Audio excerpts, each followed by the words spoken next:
Hi guys, my name is Abu Bakar और हम 1.7 पढ़ेंगे F1 business and technology book का चैप्टर नंबर 2। इसमें हम मिन्सबर्ग ऑर्गेनाइजेशनल कॉन्फ़िगरेशंस पढ़ेंगे। इसके 5 बिल्डिंग ब्लॉक्स हैं, हम इन बिल्डिंग ब्लॉक्स के बारे में पढ़ेंगे। स्ट्रेटजिक एपेक्स सबसे टॉप पे होता है, नेक्स्ट उसके बाद मिडल लाइन आती है, सबसे एंड पे आपके पास ऑपरेटिंग कोर आती है। इसको सपोर्ट कर रहे होते हैं टेक्नोस्ट्रक्चर एंड नेक्स्ट सपोर्ट स्टाफ। और इसका 6 जो आइडियोलॉजी है ये बाद में डिफाइन हुआ था। जो स्ट्रेटजिक एपेक्स होते हैं वो टॉप लेवल के मैनेजमेंट होती है जो कि लॉन्ग टर्म प्लान बनाते हैं ऑर्गेनाइजेशंस के लिए। मिडल लाइन जो होती है वो जो लॉन्ग टर्म प्लान बनाया होता है उसको मैनेजेबल चंक्स के अंदर डिवाइड करती है। और उसके बाद ऑपरेटिंग कोर जो होती है वो जो चंक्स में डिफाइन किया होता है उसको डे टू डे वर्किंग के अंदर लेके आती है, चीज़ों को प्रोड्यूस करती है, असेंबल करती है, क्रिएट करती है।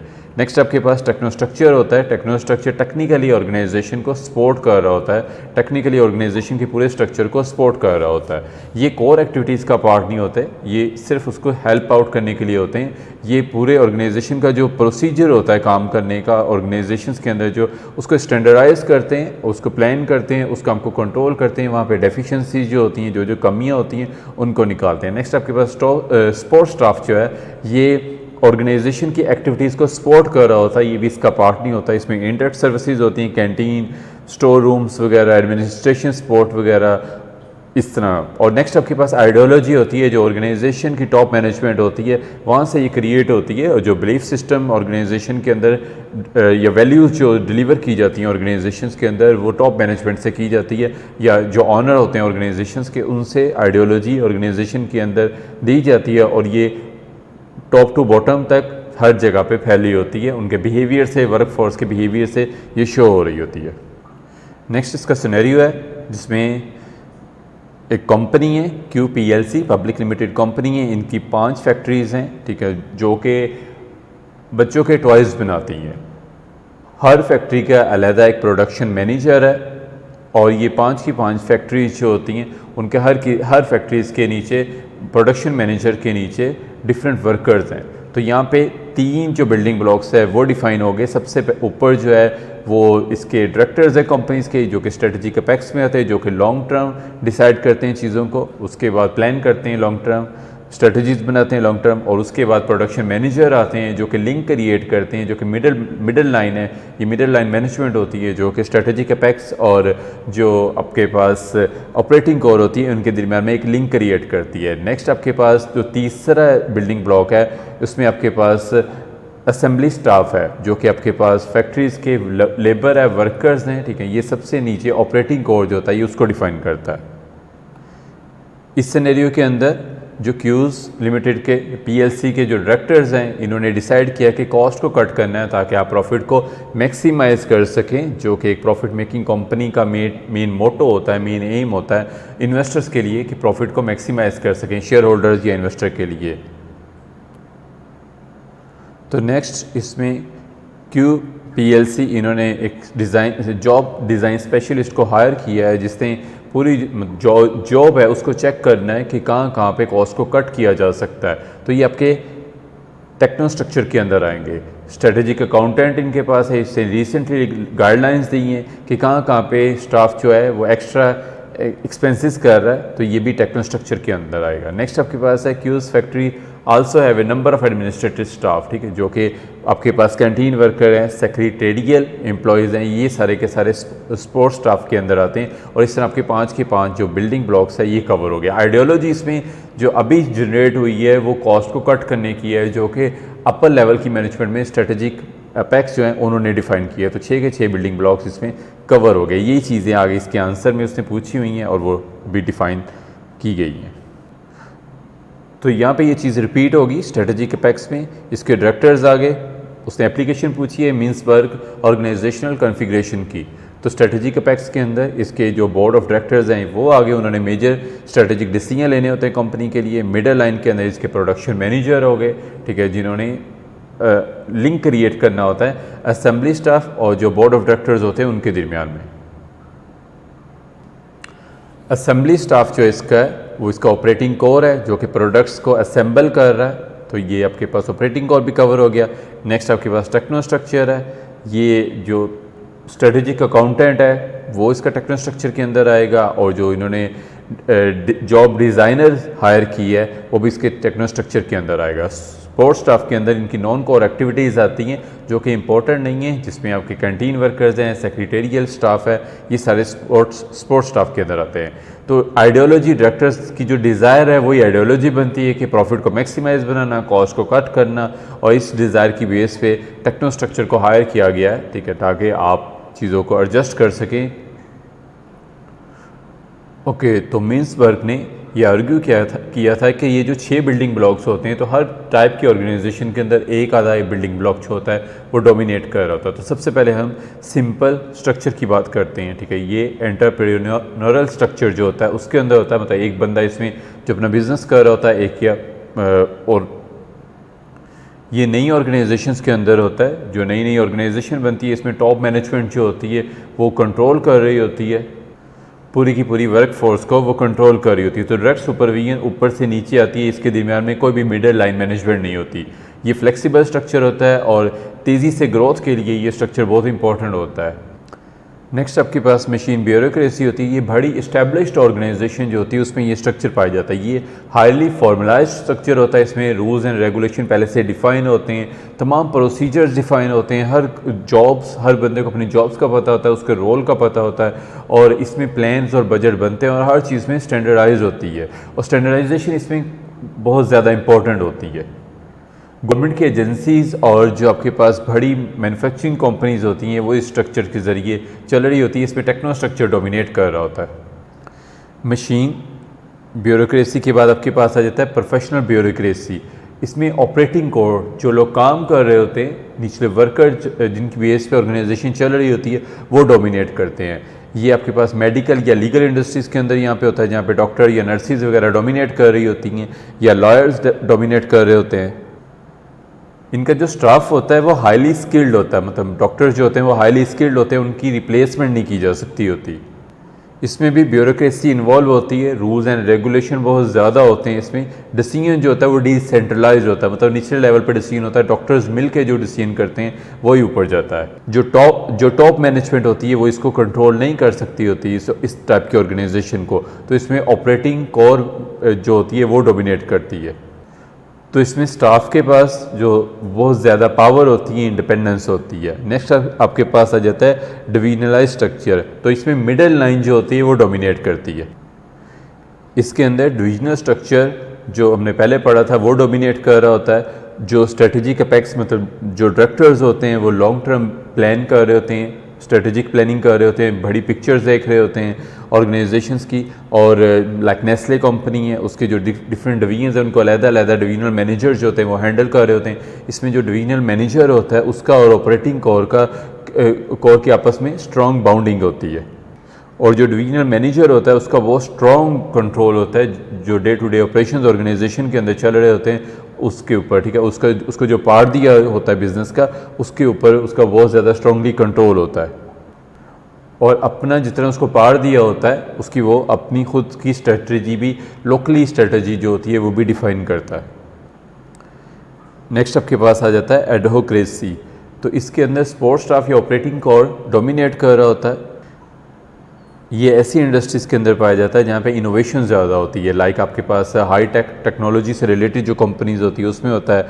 फार्मास्यूटिकल कंपनीज़ के अंदर ये चीज़ पाई जाती है जहाँ पे डेली नई मेडिसिन के बारे में एक्सपेरिमेंट किए जाते हैं। यहाँ पे जो डिसीजन मेकिंग होती है वो डिसेंट्रलाइज्ड होती है, और जो आपके पास एक्सपर्ट की एक टीम क्रिएट की जाती है जो कि डिफरेंट एक्सपेरिमेंट्स करती है। हाईटेक के अंदर भी आ सकता है, टेक्नोलॉजी के अंदर भी आ सकता है, और आपके पास फार्मास्यूटिकल इंडस्ट्री में भी आ सकता है। यहाँ पे डिसीजन जो होते हैं वो डिसेंट्रलाइज होते हैं, पावर उनको दी जाती है निचले लेवल पे, और ऑर्गेनाइजेशंस को स्टैंडर्डाइज करने की इसमें ज़रूरत नहीं होती। नेक्स्ट आपके पास आ जाती है मिशनरी आइडियोलॉजी। यहाँ पे जो कि 6 बिल्डिंग ब्लॉक्स था वो यहाँ पे डोमिनेट कर रहा होता है। ऑर्गेनाइजेशन का जो मिशन स्टेटमेंट होता है और जो बिलीफ सिस्टम होता है ऑर्गेनाइजेशन के अंदर चल रहा होता है, तमाम एम्प्लॉयज़ के बिहेवियर के अंदर वो शो हो रहा होता है, और बिहेवियर्स और यहाँ पे स्टैंडर्डाइज्ड होते हैं। हर किसी का बिहेवियर जो होता है वो ठीक होता है, मतलब पोलाइट भी ज़्यादा हो सकते होते हैं, ठीक है ना, या ऑर्गेनाइजेशन का अगर उनने इसको स्टैंडर्डाइज इस तरह से किया है, ज़्यादा हार्श हैं तो बिहेवियर लोगों का हार्श भी हो सकता होता है। ये ऑर्गेनाइजेशन का जो आइडियोलॉजी होती है, जो मैनेजमेंट की जो आइडियोलॉजी होती है उस पर बेस कर रहा होता है, और जो मिशन स्टेटमेंट के ऊपर लिखा होता है उसमें उस पर बेस कर रहा होता है। ओके, तो हम कुछ और बेसिक कंसेप्ट है ऑर्गेनाइजेशन से रिलेटेड वो स्टार्ट करते हैं। तो पहला कंसेप्ट आपके पास है separation of direction and management. इससे पहले एक सेपरेट एंटिटी कंसेप्ट है। जब हम पार्टनरशिप से अगले स्टेप के ऊपर जाते हैं तो वो आपके पास कंपनी लेवल होता है, ठीक है। कंपनी लेवल के अंदर ये होता है कि ऑनर जो होता है वो अपनी जो कंपनी होती है उससे सेपरेट होता है। ऑनर जो होता है वो सिर्फ ऑर्गेनाइजेशन के अंदर इन्वेस्ट करता है, उसके शेयर्स बाय करता है, और उनको उस कंपनी को चलाने के लिए वो डायरेक्टर्स को, तो एम्प्लॉयज़ को हायर करता है, और वो उस कंपनी को चला रहे होते हैं। तो बड़ी ऑर्गेनाइजेशंस के अंदर ऑनरशिप और मैनेजमेंट जो होती है वो सेपरेट होती है। मैनेजमेंट यहाँ पे लेवल जो होता है वो डायरेक्टर्स लेवल होता है, डायरेक्टर से नीचे भी मैनेजमेंट होती है। तो ऑनरशिप एंड डायरेक्शन जो होती है बड़ी ऑर्गेनाइजेशन के अंदर सेपरेट पाई जाती है। स्पेशली जो मल्टीनेशनल कंपनीज होती हैं उसमें ये चीज़ ज़्यादा चलती है, जहाँ पे ऑनर जो होता है वो शेयर होल्डर होता है, वो डायरेक्टर्स को इलेक्ट करता है ऑर्गेनाइजेशन को चलाने के लिए। और ये चीज़ इंश्योर करने के लिए कि जो डायरेक्टर्स है वो कंपनी के लिए, मतलब ऑनर्स के लिए बेहतर काम कर रहे हैं, उसके इंटरेस्ट में काम कर रहे हैं, तो वो डिफरेंट सेफ गार्ड लगाता है, जिसमें ऑडिटर्स वगैरह को हायर किया जाता है, ठीक है। और डिफरेंट सेफ गार्ड्स होते हैं जो हम चैप्टर नंबर 11 के अंदर उसको कंप्लीट डिटेल के अंदर स्टडी करेंगे।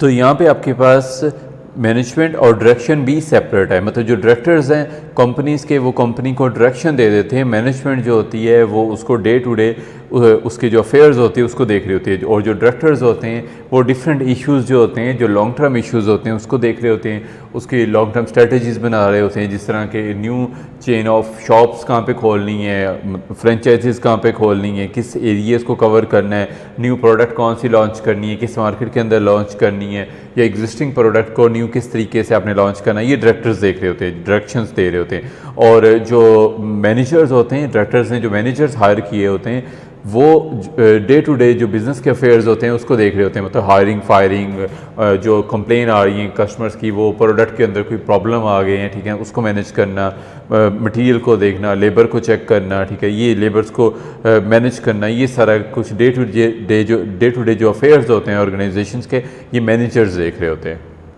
और इस सब के अंदर जो डायरेक्टर्स होते हैं उनको टाइम मिल जाता है, एक्स्ट्रा टाइम मिल जाता है, वो अपनी लॉन्ग टर्म हाई लेवल की जो स्ट्रेटजीज़ होते हैं वो बना सकते होते हैं, ठीक है ना। और न्यू जो इनोवेशन लेके आना होता है वो उसके ऊपर भी कोई वर्किंग कर सकते होते हैं, प्रोडक्ट के अंदर कोई इनोवेशन क्रिएट कर सकते होते हैं अगर वो उनका टाइम फ्री होगा, ठीक है। तो इसीलिए वो जो कम वैल्यू के नॉन कोर एक्टिविटीज़ होती हैं वो डायरेक्टर्स जो होते हैं वो मैनेजमेंट को दे देती हैं, ठीक है। और जो डायरेक्टर्स होते हैं वो खुद कोर एक्टिविटीज़ जो इंपॉर्टेंट चीज़ें होती हैं उनको कंसिडर करते हैं। नेक्स्ट आपके पास स्केलर चेन आ जाती है। ये लाइन ऑफ अथॉरिटी है, कौन किसको ऑर्डर दे सकता है, ऊपर के लेवल से लेके निचले लेवल तक, अप टू डाउन। सबसे ऊपर कौन बैठता है, आपके पास सीईओ होता है, उससे नीचे सीएफओ होता है, सीएफओ से नीचे आपके डायरेक्टर्स होते हैं, और डायरेक्टर्स के नीचे आपकी मैनेजमेंट स्टाफ होता है जो अपर मैनेजमेंट होती है, अपर मैनेजमेंट के नीचे लॉयर मैनेजमेंट होती है, लॉयर मैनेजमेंट के नीचे आपके पास स्टाफ होता है। तो कौन किसको ऑर्डर दे सकता है, किसकी कितनी अथॉरिटी है, ये स्केलर चेन के अंदर डिफाइन किया जाता है। नेक्स्ट आपके पास आ जाता है स्पैन ऑफ कंट्रोल। ओके, तो नेक्स्ट स्टेप आपके पास आ जाता है स्पैन ऑफ कंट्रोल। तो स्पैन ऑफ कंट्रोल का मतलब है कि एक मैनेजर्स के नीचे एक ही रैंक के कितने लोग काम करते हैं, उसको उसका स्पैन ऑफ कंट्रोल कहते हैं। मतलब वो कितने लोगों का डायरेक्टली रिस्पॉन्सिबल है उनके काम का, वो कितने लोगों के ऊपर अपनी अथॉरिटी एक्सरसाइज कर सकता है, वो उसका स्पैन ऑफ कंट्रोल के अंदर आता है। कुछ फैक्टर्स होते हैं जो इसके ऊपर अफेक्ट करते हैं। तो सबसे पहला फैक्टर जो होता है वो नेचर ऑफ द वर्क होता है। अगर सिंपल काम होगा तो आपका स्पैन ऑफ कंट्रोल वाइडर हो सकता होता है, मतलब अगर रेपिटेटिव काम होगा, सिंपल सा काम होगा तो आप ज़्यादा लोगों को हैंडल कर सकते होते हो, क्योंकि सबका काम एक जैसा होता है, सबका काम सिंपल होता है। इसी तरह अगर लोग जो होते हैं वो मोटिवेटेड होते हैं, मैनेजर खुद मोटिवेट होंगे, स्किल्ड लोग होंगे, तो ज़्यादा आप लोगों को मोटिवेट कर सकते हैं। तो स्पैन ऑफ कंट्रोल जो होगा वो वाइडर हो सकता होता है। नेक्स्ट थर्ड फैक्टर जो इसका होता है, और ये लास्ट फैक्टर है कि लोकेशन ऑफ द पर्सनल। लोग अगर लोकली आपके पास अवेलेबल हैं, एक ही बिल्डिंग के अंदर है, तो आपका स्पैन ऑफ कंट्रोल वाइडर हो सकता है, आपका टाइम कम लगेगा, आपकी एफर्ट कम लगेगी उनको सुपरवाइज करने में। अगर आपके लोग जो हैं वो जियोग्राफिकली डिफरेंट जगह पे लोकेटेड है तो आपको स्पैन ऑफ कंट्रोल जो होता है वो वाइडर नहीं होगा, तो आपको उसके लिए मतलब स्पैन ऑफ कंट्रोल आपका कम होगा, तो आपका जो स्पैन ऑफ कंट्रोल है वो नैरो होगा। तो तीनों जो फैक्टर्स हैं ये इफेक्ट कर रहे होते हैं स्पैन ऑफ कंट्रोल के ऊपर। तो नेक्स्ट कंसेप्ट आपके पास है tall and flat organizations. Tall organizations के अंदर मैनेजमेंट लेवल की जो हायरार्की होती है वो बहुत ज़्यादा होती है, स्पैन ऑफ कंट्रोल नैरो होता है। और आपके पास जो फ्लैट ऑर्गेनाइजेशन होते हैं उसमें मैनेजमेंट लेवल कुछ होते हैं, थोड़े होते हैं, ठीक है ना। और स्केलर चेंज जो होता है आपके पास स्पैन ऑफ कंट्रोल जो होता है वो वाइड होता है, मतलब एक जो मैनेजर है उसके नीचे जो बंदे हैं स्पैन ऑफ कंट्रोल में मतलब ज़्यादा होंगे, एक के नीचे 10 हो सकते हैं, 20 हो सकते हैं। और टॉल के अंदर एक के नीचे 2 होंगे, 2 के नीचे फिर 2 होंगे, फिर 2 के नीचे 2 होंगे, ठीक है। तो इस तरह ये टॉल बन जाएगा स्ट्रक्चर। लेकिन इसका फ़ायदा ये है कि टॉल स्ट्रक्चर के अंदर जो लोग होते हैं उनको एक पूरा कैरियर पाथ मिल जाता है। फ्लैट ऑर्गेनाइजेशन स्ट्रक्चर के अंदर कैरियर पाथ जो होता है वो शॉर्ट होता है। तो इसकी ये दो पिक्चर्स हैं, पहले टॉल है तो टॉल के अंदर हायरार्की जो है वो ज़्यादा बड़ी है और स्पैन ऑफ कंट्रोल कम है, एक के नीचे 2 लोग आ रहे हैं, और उसके बाद ये नैरो स्पैन ऑफ कंट्रोल इसमें शो हो रहा है। नेक्स्ट ये फ्लैट है, फ्लैट के नीचे एक मैनेजर जो है उसके नीचे तकरीबन 6 लोग काम करें, 6 लाइंस जो हैं वो 6 लोगों को शो कर रही हैं। यहाँ पे वाइड स्पैन ऑफ कंट्रोल है और हायरार्की जो है, हायरार्कीज़ के लेवल जो है वो कम है। जो टॉल ऑर्गेनाइजेशंस होती हैं उसमें ज़्यादा ब्यूरोक्रेटिक अप्रोच होती है, यहाँ पे जो आपके पास डिसीजन मेकिंग में बहुत टाइम लगता है क्योंकि बहुत ज़्यादा मैनेजमेंट लेवल की हायरार्कीज़ होती हैं, वहाँ पे जो फाइल्स होती हैं या जो इश्यूज़ होते हैं उनको रिजॉल्व होने में काफ़ी टाइम लगता है। जो फ्लैट ऑर्गेनाइजेशन होती है वहाँ पे उसका जो ड्रॉबैक होता है कंट्रोल वीक होता है और प्रोग्रेस के चांसेस कम होते हैं, और जो आपके पास टॉल होती है उसमें प्रोग्रेस के चांसेस ज़्यादा होते हैं, कैरियर पाथ बेहतर होता है, ठीक है, और ऑर्गेनाइजेशंस के अंदर प्रमोट होने के चांसेस ज़्यादा पाए जाते हैं। नेक्स्ट आपके पास ऑफशोरिंग है। ऑफशोरिंग रिलेटेड कंसेप्ट है आपके पास आउटसोर्सिंग का, उसी तरीके से इसकी बेस्ट एग्जांपल जो होती है वो कॉल सेंटर होते हैं जो कि एक कंट्रीज़ के दूसरे कंट्री में पाए जाते हैं। लाइक यूके के जो कॉल सेंटर है वो पाकिस्तान, इंडिया के अंदर पाए जाते हैं, फिलिपाइंस के अंदर पाए जाते हैं, जिसमें कॉस्ट उनकी सेव होती है क्योंकि यहाँ पर लेबर इनको चीप मिल जाती है और इस तरह इनकी कॉस्ट सेव हो जाती है क्योंकि यहाँ पे जो लेबर रेट होता है वो लो होता है। लेकिन इसमें कुछ प्रॉब्लम्स भी क्रिएट हो जाते हैं, जिस तरह कल्चरल डिफरेंस होते हैं, लैंग्वेज बैरियर्स होते हैं, मतलब इंग्लिश के ऊपर ग्रिप नहीं होती अगर आपके पास यूके के लोग इधर आएंगे, और एक्सेंट का भी प्रॉब्लम होता है इस तरह। तो एक्स्ट्रा प्रॉब्लम्स वहाँ पे क्रिएट हो जाते हैं ऑफशोरिंग कंपनीज़ के लिए। ऑफशोरिंग जो आप एक डिपार्टमेंट कर रहे होते हो जो आप कॉस्ट को सेव करने के लिए करते हो, तो ये आपकी ओवरऑल जो प्रोडक्शन होती है, ओवरऑल ऑर्गेनाइजेशन की गुडविल के ऊपर नेगेटिव इंपैक्ट डाल सकता होता है। ओके, तो नेक्स्ट आपके पास है शेयर्ड सर्विस अप्रोच। एक छोटी सी एग्जांपल से इसको एलेबोरेट करूंगा। एक और छोटी सी ऑर्गेनाइजेशन है जिसके 3 डिपार्टमेंट है और उनको एक प्रिंटर चाहिए, तो उसमें जितना भी काम आईटी से रिलेटेड हो रहा है, जितना भी मतलब जितने भी हर जो डिपार्टमेंट होगा उसको जितने प्रिंट चाहिए होंगे, वो एक प्रिंटर जो होगा वो सबके साथ 1 या 2 प्रिंटर जो होंगे वो सारे ऑर्गेनाइजेशन के लोगों के साथ अटैच कर दिए जाएंगे। तो वो जो प्रिंटर होगा वो उसकी जो सर्विसेज होंगी सारे शेयर कर लेंगे, जिसको प्रिंट चाहिए होगा वो उसको यूटिलाइज कर सकता है। ये शेयर्ड सर्विस अप्रोच होती है। यही जब बड़ी ऑर्गेनाइजेशंस के अंदर चलती है तो उसमें आपका ज़्यादातर आईटी डिपार्टमेंट जो होता है वो शेयर्ड सर्विस अप्रोच के अंदर आता है। इस अप्रोच के अंदर आप क्या करते हो, कुछ जो स्पेसिफिक सर्विसेज जो चाहिए होती है ऑर्गेनाइजेशन के डिफरेंट डिपार्टमेंट्स को, उसको सेंट्रलाइज कर देते हो। इसमें एग्जांपल आपके पास आईटी की है कि आईटी वाले जो होते हैं वो एक डिपार्टमेंट बना देते हो आप ऑर्गेनाइजेशन में सेपरेट, और जितने भी आपके डिपार्टमेंट्स डिफरेंट होते हैं और डिफरेंट लोकेशंस के ऊपर काम कर रहे होते हैं वो सारे के सारे उनसे अपनी जो प्रॉब्लम्स होती हैं वो रिजॉल्व करवाते हैं। इसके डिफरेंट बेनिफिट्स हैं, लाइक आपके पास जो क्वालिटी है सर्विसेज की वो अच्छी होगी क्योंकि एक पूरा डिपार्टमेंट बना होता है, लोग एक्सपीरियंस्ड होंगे आपके पास, ठीक है। नेक्स्ट आपके पास है जो सर्विस है वो कंसिस्टेंटली आपको मिलती ही रहेगी। दूसरा आपके पास कॉस्ट सेविंग होती है क्योंकि ओवरऑल जो कॉस्ट होती है वो डिफरेंट डिपार्टमेंट्स के ऊपर डिवाइड हो जाती है। और इसका एक मेथड ये भी होता है कि आप सर्विसेज उनसे ले लेते हो, हर डिपार्टमेंट अपनी अपनी सर्विसेज लेता है और एट द एंड उसको पे कर देता है। तो एज ए प्रॉफिट सेंटर के तौर पे भी वो या कॉस्ट सेंटर के तौर पे भी उसको यूटिलाइज किया जा सकता होता है। और इसमें जो डिपार्टमेंट होता है, जो आईटी डिपार्टमेंट होता है, वो अपनी सर्विसेज को सेल कर रहा होता है दूसरे डिपार्टमेंट को, और उससे वो प्रॉफिट भी जनरेट कर सकता होता है। नेक्स्ट आपके पास है सेंट्रलाइजेशन एंड डिसेंट्रलाइजेशन। ओके, तो इसके अंदर आपके पास होता है डिसीजन मेकिंग किस लेवल के ऊपर होती है। सेंट्रलाइजेशन स्ट्रक्चर के अंदर अपर लेवल के ऊपर ऑर्गेनाइजेशन की हायरार्की का जो स्ट्रेटजी का पैक्स होता है, जहाँ पे लॉन्ग टर्म डिसीजन मेकिंग होती है, वहाँ पे मेजर अथॉरिटी उनके पास होती है, डिसीजंस वो करते हैं और नीचे उसी डिसीजंस को इम्पोज कर देते हैं। नेक्स्ट आपके पास आ जाता है डिसेंट्रलाइजेशन स्ट्रक्चर। इसमें जो डिसीजन मेकिंग अथॉरिटी होती है वो नीचे लेवल पे एलोकेट कर दी जाती है, नीचे ट्रांसफ़र कर दी जाती है लोअर लेवल के ऊपर। इन दोनों जो मेथड्स हैं, दोनों जो स्ट्रक्चर्स हैं, उसके अपने अपने बेनिफिट्स भी हैं और अपने अपने लॉसेस भी हैं। तो हम स्टार्ट करते हैं यहाँ पे। जो फैक्टर जो होते हैं, जो अफेक्ट कर रहे होते हैं डिसेंट्रलाइजेशन को, मैनेजमेंट का स्टाइल होता है, इसमें जियोग्राफिकली स्प्रेड होते हैं, मतलब लोग कितनी कितनी दूर बैठे हुए हैं एरिया वाइज, ठीक है ना, एबिलिटी मैनेजमेंट की कितनी है, एम्प्लॉयज़ की कितनी है, जो निचले लेवल पे एम्प्लॉयज़ हैं वो डिसीजन मेकिंग में कितना कंट्रीब्यूट कर सकते हैं, मैनेजमेंट का स्टाइल क्या है निचले लेवल की, अपर मैनेजमेंट का क्या स्टाइल है, और ऑर्गेनाइजेशन का साइज़ क्या है, उसकी मतलब बड़ा साइज़ है ये छोटा साइज़ है, ठीक है ना, ये इस पे ऊपर इम्पेक्ट करता है। तो जो बेनिफिट है, एडवांटेजेस हैं डिसेंट्रलाइजेशन के, वो ये हैं कि सबसे पहले आपके पास मैनेजमेंट जो होती है अपर लेवल की, वो लॉन्ग टर्म डिसीजंस के लिए फ्री हो जाती है। लोकल लेवल के ऊपर डिसेंट्रलाइजेशन जब की जाती है तो लोकल लेवल के ऊपर मैनेजमेंट जो होती है वो बेहतर डिसीजंस कर सकती होती है।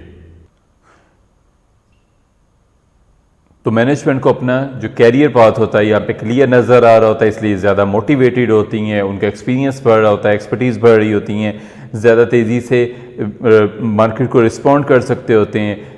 निचले लेवल पे जो चेन ऑफ कमांड होता है वो छोटा रह जाता है, ऊपर की मैनेजमेंट अलहदा हो जाती है, नीचे वाले अलहदा काम कर रहे होते हैं। और ये इसका डिसएडवांटेज भी है कि सीनियर मैनेजमेंट जो होती है उसका कंट्रोल जो होता है वो कम हो जाता है, जो मेन गोल होते हैं उसके ऊपर फोकस जो होता है वो कम हो जाता है। डिसीजन मेकिंग इनएक्सपीरियंस जो लोग जो करते हैं, तो एक पूरा सेक्टर जो होता है, एक पूरा स्ट्रेटेजिक बिजनेस यूनिट जो होता है वो अफेक्ट करता है। इस तरह ट्रेनिंग की कॉस्ट होती है, डिफरेंट ऑर्गेनाइजेशन के जो different SBU strategic business units जो बने होते हैं उनमें डिफरेंट रोल डबल हो रहा होता है, ठीक है, डुप्लीकेशन हो रही होती है, उसकी एक्स्ट्रा कॉस्ट होती है। इस तरह इन्फॉर्मेशन को गेन करने के लिए आपको एक्स्ट्रा कॉस्ट लगानी पड़ती है।